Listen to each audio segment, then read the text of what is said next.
பாப்பா செய்வாளா? வீட்டுல உப்பு இருந்தா புளி இருந்தா பூண்டு இருந்தா அரிசி இருந்தா பருப்பு இருந்தா மிளகா தூள் இருந்தா மஞ்சள் தூள் இருந்தா எதை வச்சு உங்களுக்கு ஆக்கியதான் நேரம் சரியில்லை நேரம் எதை வச்சு ஆக்கியதான் எல்லாம் கேட்டுக்கம்மா. ஒரு நாளைக்கு 500 ரூபாய் சம்பளம், 500 ரூபாயில 300 ரூபாய் உடம்பு மாத்திரை வாங்கி போட்டுப்பான். 200 ரூபாய் எடுத்து போய் கொடுக்குறேன். அவ குடும்பம் தேவை அதுல 200 ரூபாய் குத்திட்டு ஒரு 50 ரூபாய் பீடி செலவுக்கு வாங்கிருப்பான். 150 ரூபாய் ஒரு பொம்பளை குடும்பம் பண்ண முடியாது. ஒரு வாரம் ஒரு மாசம் 150 ரூபாய் 150 ரூபாய் ஒரு மாசம் குடும்பம் பண்ணலாமா? காலையில தந்து கொடுப்பான் 150 ரூபாய். அப்படியே சாயங்காலம் சாராயத்துக்கு குடிங்க கொடுப்போம். அதே உனக்கு குடும்பத்தை பண்ண தெரியல.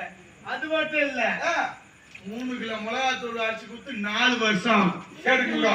என் சக்காத்தில கேட்டு முடி 4 வருஷம் ஆகுதான் 3 கிலோ மிளகாத்தூள் அரிசி. 4 வருஷத்தை வச்சுக்க முடியல இவளால. ஒரு தீசு போனவங்க வராண்டாடா. நம்ம 2 வருஷம் நாள் எப்படி வரும் 3 கிலோ? கஞ்சி வேலை கஞ்சி வேலை கஞ்சி வேலை.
அவன் ஒட்டியா போயிட்டு பாட்டு குடிச்சு விட்டு வெறும் பாட்டு